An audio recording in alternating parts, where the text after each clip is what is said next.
Ser pastor não é fácil, né, irmãos?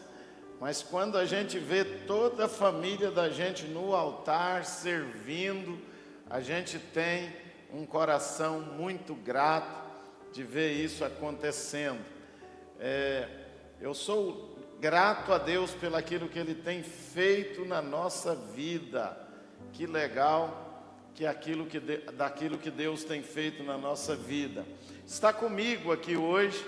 Até quero convidar o Jobert a fazer companhia para ele aqui, por favor, Jobert. Senta aqui ao lado do Maurício, por favor. Maurício levou a gente para tomar banho no coca, rapaz. Você lembra disso, né? Está conosco aqui o Maurício, evangelista. Maurício evangelista, mais a Janete, a missionária. Fica de pé com o filho, a filha está lá no fundo, né? Eles são lá da cidade de Coxim. Quem lembra que a gente está começando um trabalho lá em parceria com eles? E hoje eles estão... Fica de pé ainda. E hoje eles estão aqui conosco, estiveram conosco lá na chácara na sexta-feira, né? E Deus tem abençoado muito. Quem lembra do Michel, que congregava aqui, da Josi? Quem lembra? Levanta a mão. 1, 2, 3, 4... Ele é primo do Michel, né, da Josi, e eu tenho a alegria de fazer parte agora do time que vai trabalhar junto para que Coxim tenha a palavra do Senhor semeada ali com graça e sabedoria, né, Maurício? Então, uma honra receber vocês aqui. Vamos dar um bem-vindo a eles, irmãos? Aleluias, Deus abençoe vocês, uma honra ter vocês aqui. Bom, queridos, nós estamos nesse mês de janeiro, né? Dá um bem-vindo também para o pessoal do ônibus que voltaram, né? Cadê o Bruno? Tá ali. O Bruno voltou mais preto ainda, né, irmãos? Praia faz a gente ficar preto, né, Bruno? Então, juntamente com a Milena, a equipe que foi, né? Eu estava conversando com o Cauã, ele, ó, pastor, estou cansado. Cansou da praia, para a glória do Senhor, né? Então, que honra. Eles foram um ônibus para a praia e Deus levou e trouxe com sabedoria, com segurança para a glória do Senhor. Agora, eu fiquei com um pouco de inveja santa, que eles arrumaram uma prancha lá, um negócio parecido com alguma coisa que... uma jangada, e foram pescar em alto mar. Eu falei assim, meu Deus do céu.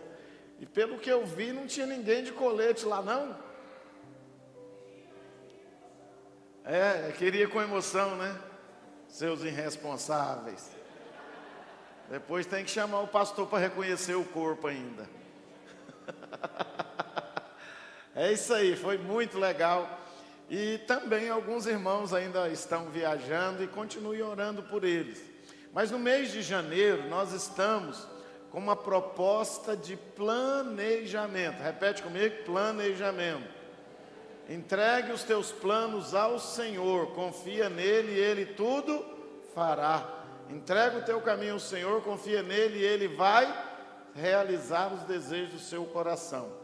Então, tá ali o cearense, né? O mineirinho que estava lá no Ceará, mas a Poliana, foi bom? Eles lá divertindo e a gente aqui orando por eles, né, irmão? Terrível a vida, né? A gente cobrindo de oração, oh Deus, não deixa acontecer nada de ruim na viagem. Mas que legal, deu tudo certo, né?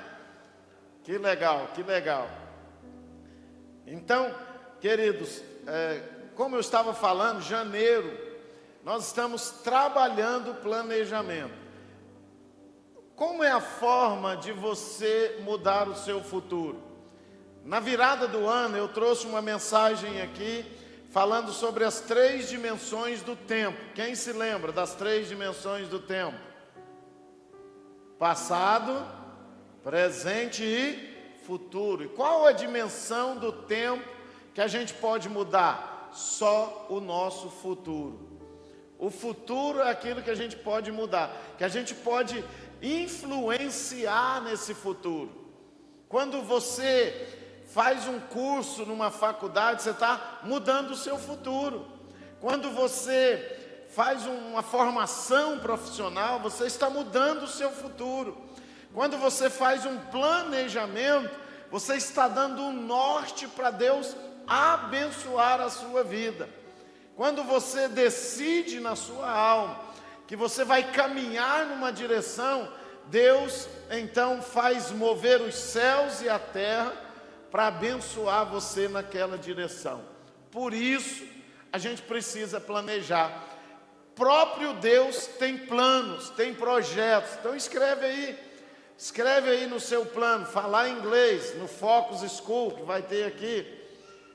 Falar inglês, empreender. Quem sonha em abrir o próprio negócio? Deixa eu ver. Escreve nos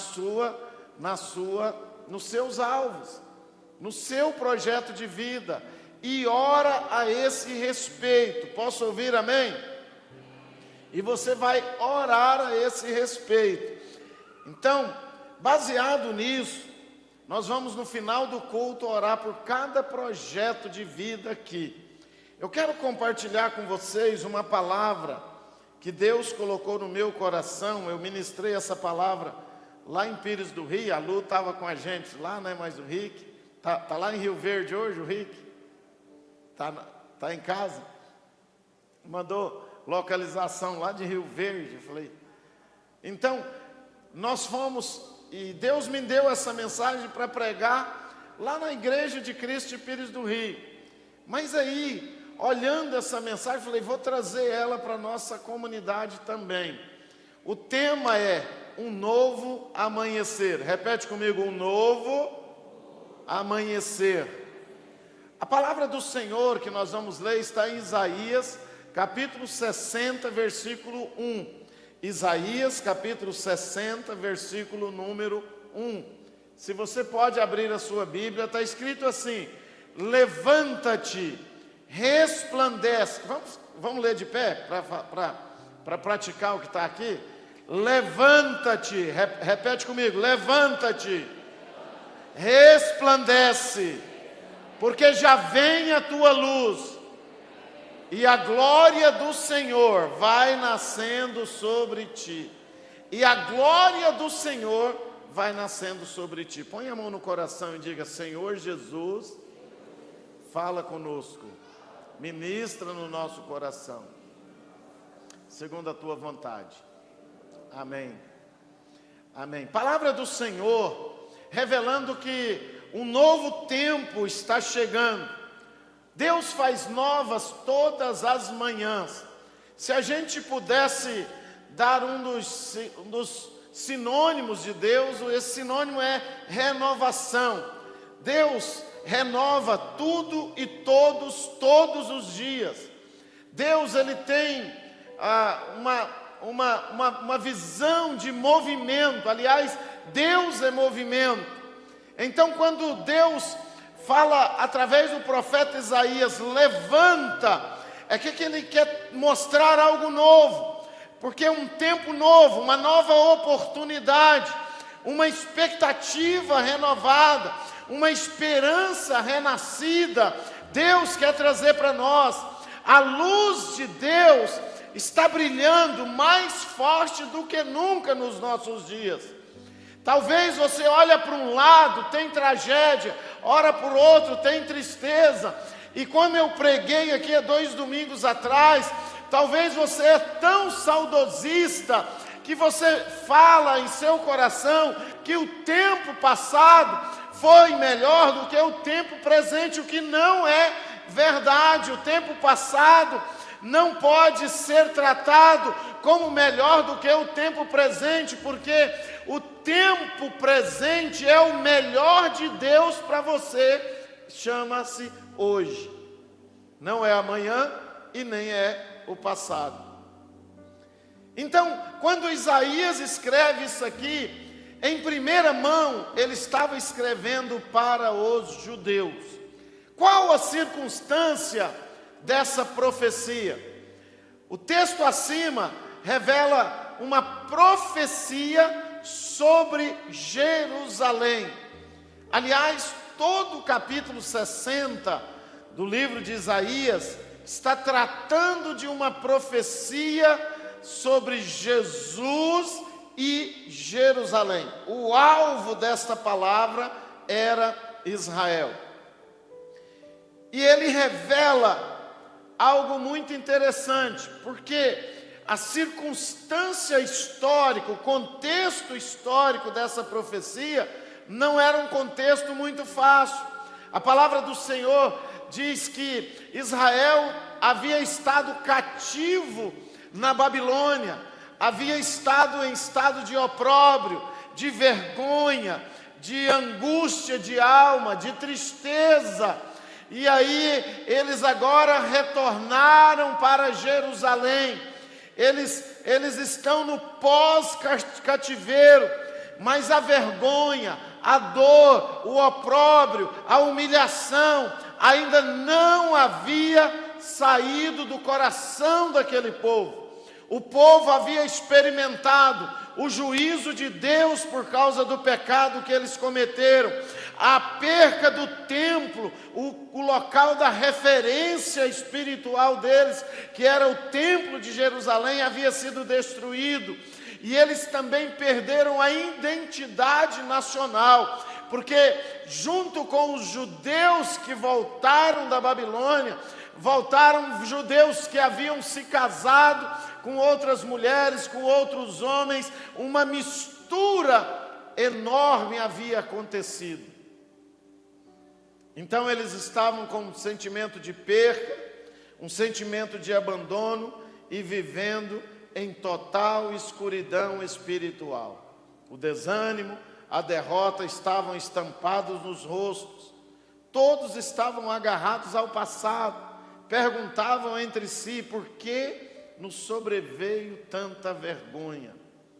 E aí a palavra do Senhor chega nesse modelo, nesse momento. Porque quando nós estamos envergonhados, nós estamos com o rabinho entre as pernas, com a cara abaixada e desacreditando de um futuro melhor. E aí Isaías traz essa palavra de consolo. E essa palavra ela tem duas ordens e duas promessas para eles. O texto que nós lemos tem duas ordens, e estas ordens estão no imperativo, não tem como ser questionado. É uma ordem explícita, clara, que deveria ser obedecida. E a primeira ordem é: levanta-te. Repete comigo, igreja. Levanta-te. Por que Deus manda o povo levantar? Porque o povo estava como mortos, paralisados, como alguém que estava dormindo, perdido nas suas vergonhas, nas suas angústias de alma, nas suas tristezas de espírito. E Deus manda eles levantar. Por quê? Porque Deus queria falar com eles. E Deus, para falar com você, você precisa estar de pé, na posição. Levantar é assumir a posição. Levantar é dizer: eis-me aqui, estou aqui, Senhor. Levantar é alcançar aquilo que Deus determinou para a sua vida, em nome de Jesus. Lá no livro de Ezequiel, no capítulo 2, versículo 1, o profeta Ezequiel estava chorando engano, na beira do rio, com a boca no pó, deitado, e Deus então fala para ele: ei, filho do homem, levanta-te, porque eu falarei contigo. E imediatamente Ezequiel se colocou de pé, e Deus falou com ele, e consolou Israel a respeito da dor que eles estavam vivendo. Põe-te de pé que eu falarei contigo. Quando Moisés chegou na beira do Mar Vermelho, que ele olhou para trás, havia o exército de Faraó, e ele olha para frente um mar, ele olha para trás o exército de Faraó, ele olha para frente o mar. O povo começou a reclamar, porque reclamar é mais fácil do que agir, reclamar é mais fácil do que ter fé, reclamar é mais fácil do que ser grato, reclamar é mais fácil, reclamar traz um sentimento de coitadismo no coração. Aí Deus fala com Moisés, Moisés fala com Deus, Deus, o que eu vou fazer? Tem um mar ali, e o exército de Faraó ali, e Deus bate a palma e diz, ei Moisés, diga meu povo que marche, fala para o povo marchar. E Moisés bateu o cajado naquele mar, e aquele mar se abriu, e o povo passou em seco. Sabe por quê, irmãos? Porque se você não der o primeiro passo, o mar não vai se abrir. Gente parado não abre o mar vermelho. E a Bíblia diz aqui, queridos, que Deus ordena, põe-te de pé, e eu falarei contigo. Fala para o irmão que está do seu lado, nada parado glorifica a Deus, porque Deus é movimento. Nada parado glorifica a Deus, porque Deus é movimento. Me recordo de um pastor amigo meu, ele é cunhado do pastor Generindo, da Assembleia de Deus, Jardim Esmeralda. Quando eu comecei a ser pastor, estava novo, ele falou assim, pastor Roberto, eu estou vendo que o irmão é entusiasmado, que o irmão gosta de pregar, de cuidar de ovelha. Vou te dar um conselho, o irmão quer? Falei, quero. Você quer ver a sua igreja crescer? O povo não dá trabalho para você? Eu falei, quero. Falei, então, dá trabalho para o povo. Põe o povo da igreja para trabalhar. Igreja precisa ter movimento. Quantos concordam com ele? Levanta as mãos. Sabe por quê, irmão? Porque nós crescemos é quando nós estamos no rala, no dia a dia. Sabe, as pessoas que mais me entendem, uma pessoa para entender o pastor, ele precisa ser consagrado a pastor e talvez tentar dirigir uma igreja por alguns dias. Aí ele vai compreender a gente. Aí ele vai dizer assim, agora eu sei o que o senhor passa. E o crente bom para o pastor, que faz assim, é aquele crente que paga preço por alguma coisa, ajuda na finança da igreja, não é parado para Deus, não glorifica. Repete comigo, crente parado não glorifica a Deus. Por isso ele declara, levanta-te, você está vivo. A palavra do Senhor no livro de Lucas, capítulo 7, especificamente no versículo 14, a Bíblia diz assim, olha, e chegando-se, tocou o esquife, e os que o levaram pararam e disse, jovem, eu te digo, levanta-te em nome de Jesus. Jesus falou essa oração e aquele jovem se levantou. Mas qual é o contexto desse milagre? A palavra do Senhor diz que Jesus, junto com seus discípulos, estavam caminhando em direção a uma cidade, uma currutelazinha chamada Emaús. Emaús é do tamanho da Diorama, viu, irmãos? Diorama é uma cidade que tem ali. Então, não é de Holândia, é Diorama. Aí, Emaús, Jesus estava indo em direção a Emaús, e no meio do caminho, veio uma multidão trazendo um velório, trazendo uma pessoa morta. E a palavra do Senhor que fala das duas multidões, uma levando vida e a outra trazendo morte. Uma levava a vida e a outra trazia a morte. Sabe qual é o problema quando a vida encontra com a morte, irmãos? Em Cristo Jesus, a vida prevalece, a vida vai sobressair. Sabe por quê? Porque Jesus Cristo ordenou para aquele jovem, toma, levanta-te, levanta-te, levanta-te. E ele imediatamente levantou daquele caixão. Quando nós entendemos que ficar parado é prejuízo para todo mundo. Eu me lembro de algumas irmãs que gostam de elogiar o marido. Elas falam assim: meu marido é parado demais, pastor. Nessa igreja aqui não tem não, que os maridos é tudo bom, não é, irmãs? Olha, eu não escutei um glória a Deus, aleluia.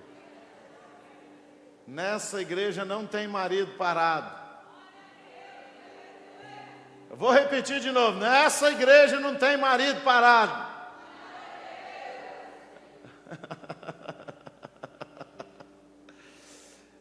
E às vezes, parado faz a gente passar raiva, não faz? Coisa parada não faz a gente passar raiva? Faz ou não faz? Por isso Deus diz: levanta-te, é a ordem, levanta-te, porque o teu passado já ficou para trás. Às vezes você está deitado, remoendo, falando do passado, pensando no passado, lembrando do passado, falando, amarrado no passado, e Deus está dizendo: levanta, vamos para frente, vamos andar para o outro lado. E Deus está declarando isso. O apóstolo Paulo entende isso em Filipenses 3,13, quando ele diz: eu não julgo que já haja alcançado, mas uma coisa faço, é que esquecendo-me das coisas que para trás ficam, avançando para as que estão diante de mim. Avançar, parar nunca. Avançar, parar nunca. Repete comigo: avançar sempre, parar nunca. Como a minha nora disse aqui, nós não somos daqueles que retrocedem, mas nós somos daqueles que avançam, que andam para frente, que pagam preço, que não tem medo.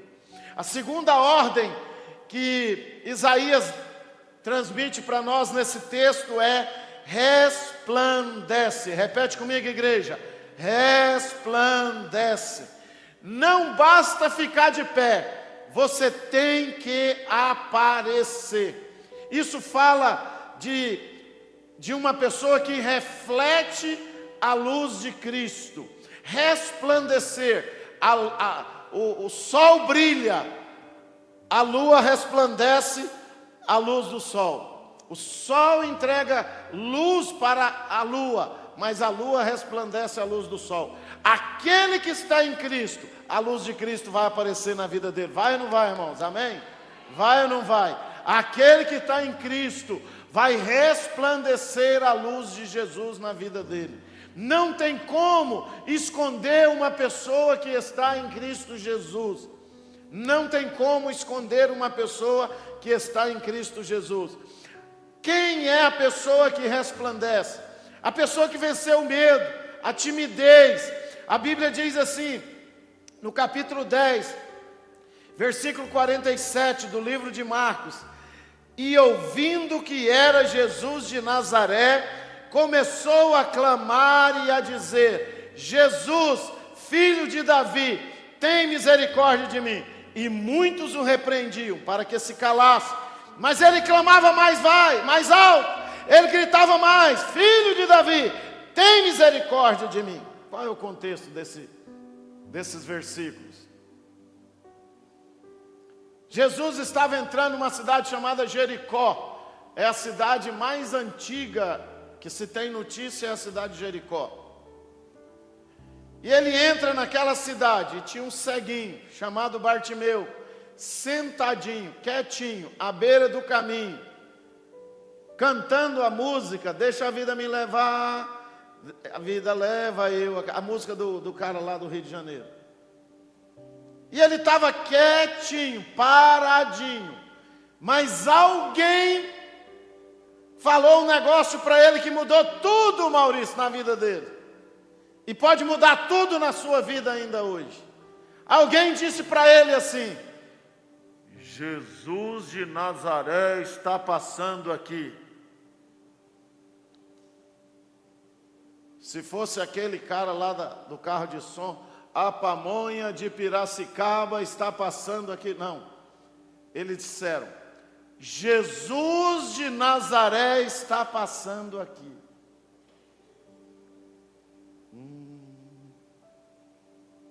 Se fosse lá na África, vocês tinham feito mais barulho, irmãos.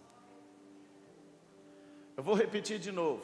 Disseram para ele: Jesus de Nazaré está passando aqui. Lá em Jericó. E hoje, Jesus de Nazaré está passando aqui também?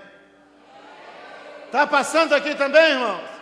Imediatamente, o ceguinho jogou aquela capa dele para trás, deu um salto e começou a gritar, a resplandecer, a aparecer. Sabe por quê, irmãos? Sabe por quê, irmãos? Se você ficar calado, nada vai acontecer na sua vida.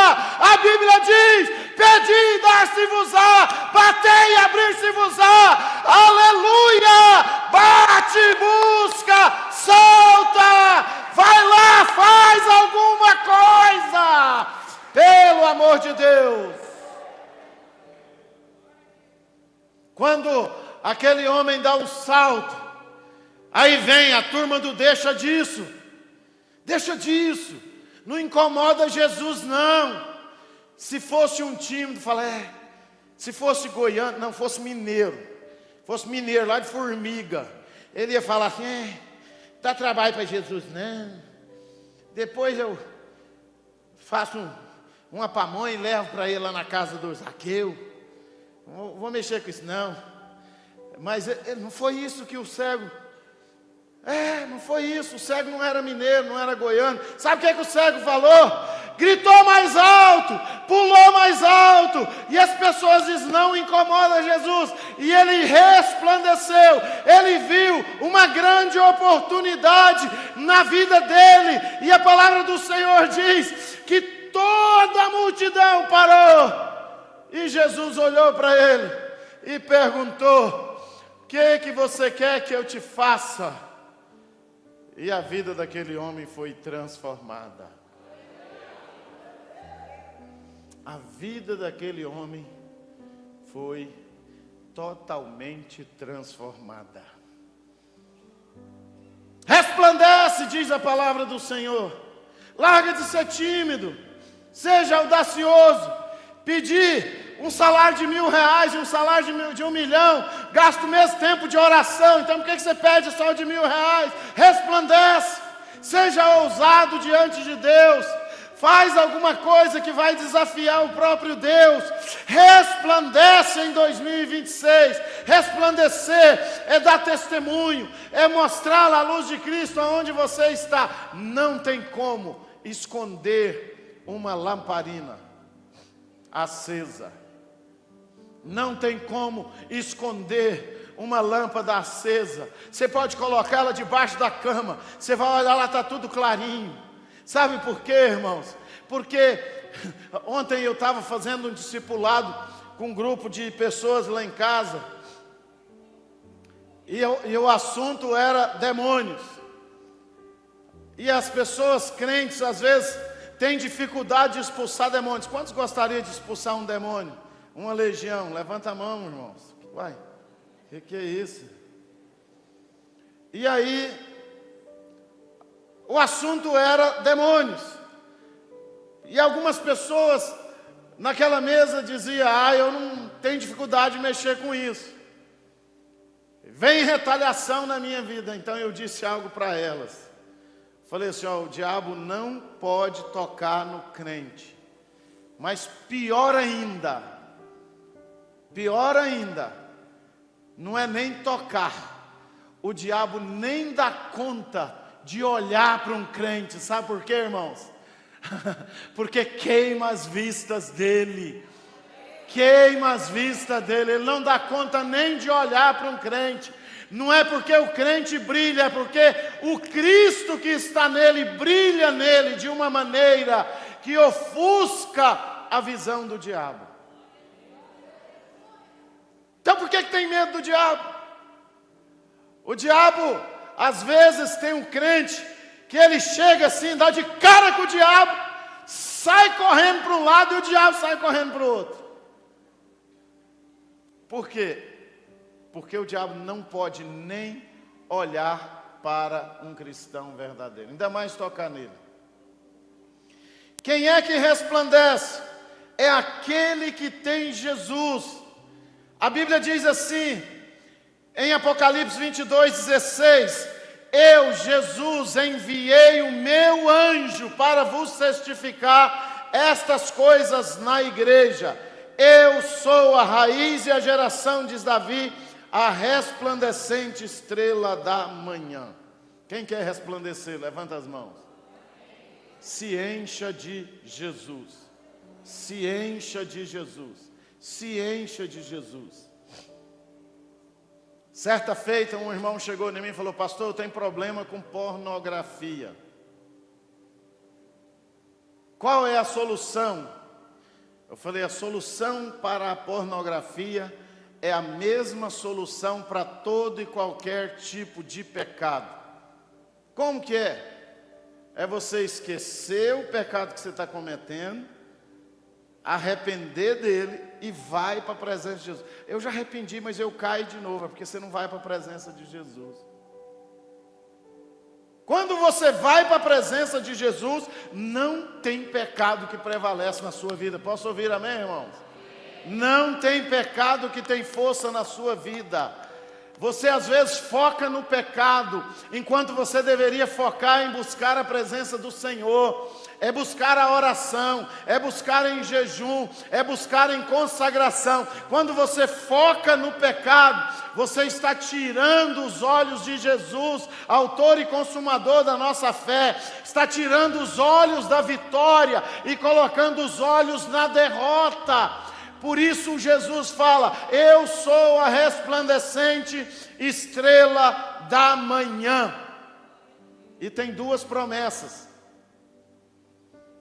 A Bíblia diz assim: a tua luz já vem. Vamos repetir comigo? A tua luz já vem. Na década de 80, quando eu me converti, em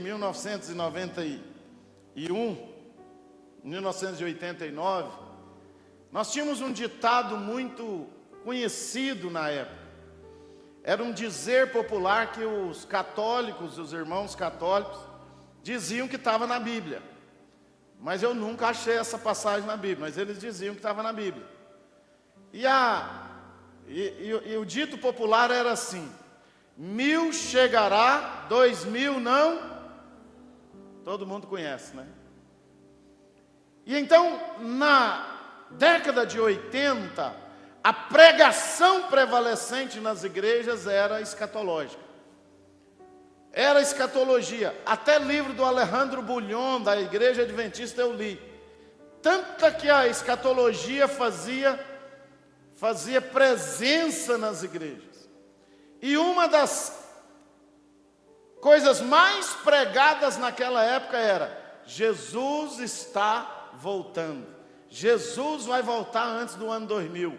Jesus está voltando. Jesus está voltando. A gente tinha outdoor, letreiros, panfletos, todo o material evangelístico. Jesus está voltando. E Jesus não voltou naquela época, passou o ano 2000, nós já estamos em 2026 e a coisa não aconteceu conforme previsto. Mas uma coisa eu garanto para vocês, e você pode glorificar Ele por isso: Jesus vai voltar. Jesus vai voltar. Ele não ia voltar naquela época não, irmão. Sabe por que ele não ia voltar naquela época? Porque estava todo mundo esperando ele voltar naquela época. Então havia um erro escatológico aí. Porque a Bíblia diz assim que ele vai voltar naquela hora e naquele dia, ninguém sabe, e vai pegar todo mundo de surpresa. Tchananã, cheguei! Jesus vai fazer desse jeito. Rodou, nego velho! Jesus vai chegar desse jeito. O cara vai estar lá na Serra da Mesa, pegando um tucunaré. Quando ele olha na canoa, o irmão desapareceu. Eu me lembro, tinha um filme, né? Na época que nós estávamos pregando muito sobre escatologia, tinha um filme chamado Deixados para Trás, sobre o arrebatamento.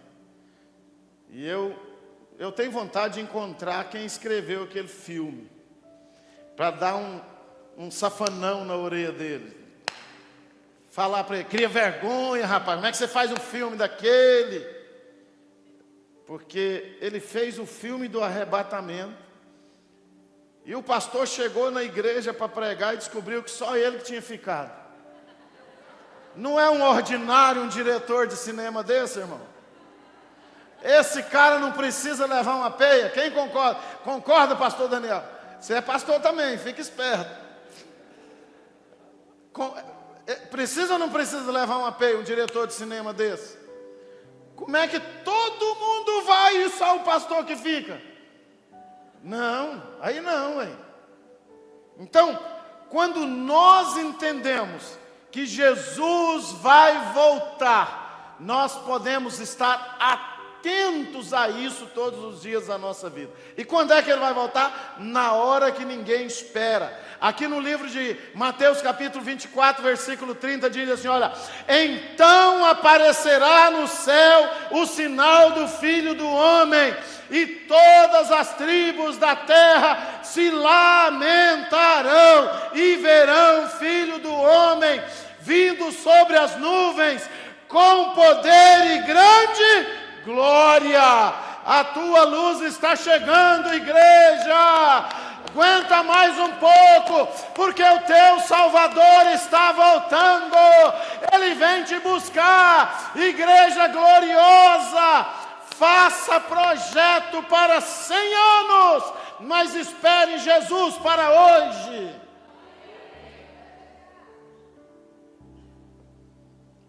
A glória do Senhor vai nascendo sobre ti. Jesus, ela é a manifestação dessa glória. Olha a primeira promessa, a tua luz já vem. A segunda promessa, a glória do Senhor vai nascendo sobre ti. A palavra do Senhor diz assim, irmãos, que Moisés subiu ao monte e 40 dias ele passou na presença de Deus.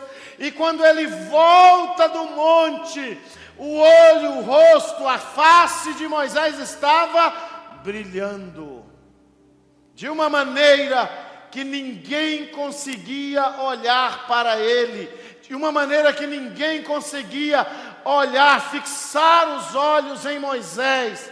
E a palavra do Senhor diz que ele viu a glória de Deus. Irmãos, irmãos, irmãos, você não está entendendo, irmão. Quando você vai lá para a presença de Deus, essa glória que Jesus Cristo representa, representada na pessoa de Jesus, enche a sua vida, te dá coragem, te dá intrepidez. Você passa 40 dias no monte e nem sente falta da sua esposa. Sabe por quê? Porque Jesus está lá com você, em nome de Jesus.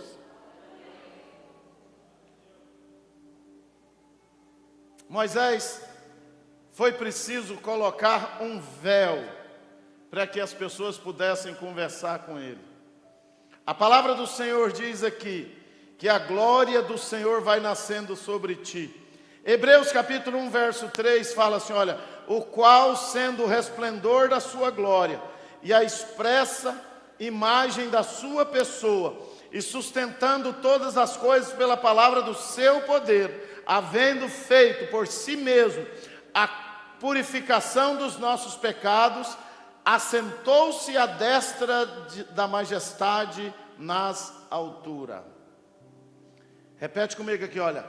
Ele é o resplendor da glória de Deus. E Ele está habitando dentro do seu coração nesta noite. Ele está habitando dentro de você nesta noite. E Ele está encorajando você nesta noite a levantar, a resplandecer, a aparecer, a mostrar-se. Não seja um crente 007, um crente agente secreto. O reino de Deus não tem agente secreto. O reino de Deus é preciso ser expressado, é preciso ser mostrado, é preciso ser apresentado. Então levanta, resplandece. O Deus da glória está sobre você, o rosto do Senhor está sobre você, a bênção do Senhor está sobre você, a capacidade do Senhor está sobre você. Levanta, Ei, resplandece, porque a tua glória está chegando, diz o Senhor. Então toma isso para você. Não aceite mais paralisia de ordem espiritual, de ordem material, de ordem profissional. Não aceite mais o opróbrio do inimigo na sua vida, porque Deus te fez por cabeça e não por cauda. Um novo amanhecer está chegando. Quem vai viver isso? Levanta a mão aqui. Um novo amanhecer está chegando. Quem vai viver o novo amanhecer do Senhor vai levantar e dizer: eis-me aqui, Senhor, usa-me a mim. E para concluir essa palavra, hoje você foi chamado para despertar, levantar, resplandecer, com um propósito de ver a luz que se aproxima. Hoje Jesus está te chamando para levantar. Faz alguma coisa, toma uma atitude. A luz está chegando na sua casa, na sua vida financeira, no seu profissional. Hoje Deus te chama, Ele está te chamando. Viva 2026, porque um novo tempo chegou na minha vida, em nome de Jesus. E para partir para a oração, Salmos capítulo 27, versículo 14. Diz assim a palavra do Senhor: espera no Senhor. Vamos repetir todo mundo junto: espera no Senhor. Anima-te, e Ele fortalecerá o teu coração. Vamos fazer um negócio aqui? Vamos fazer um exercício espiritual agora? Fica de pé, por favor. Nós vamos pronunciar esse salmo olhando para o olho do seu irmão que está do seu lado. Você vai falar esse salmo olhando para o irmão que está do seu lado. E fazendo igual o Iris Rezende, balançando o dedo assim, ó, na frente dele. Balançando o dedo assim na frente dele. Então, vamos lá, todo mundo. Já tem o seu parceiro aí? Se não tem, arranja um do lado aí. Salmos capítulo 27, versículo 14. Está escrito assim aqui na minha Bíblia: espera no Senhor. Então fala para essa pessoa: espera no Senhor. Dá uma sacudida nele, fala: anima-te, e Ele fortalecerá o teu coração. Espera, pois. De novo, espera, pois, no Senhor. Espera no Senhor. Anima-te, anima-te, e Ele fortalecerá o teu coração. Espera, pois, no Senhor. Espera, pois, no Senhor. Salmos 37, verso 5, agora, de novo.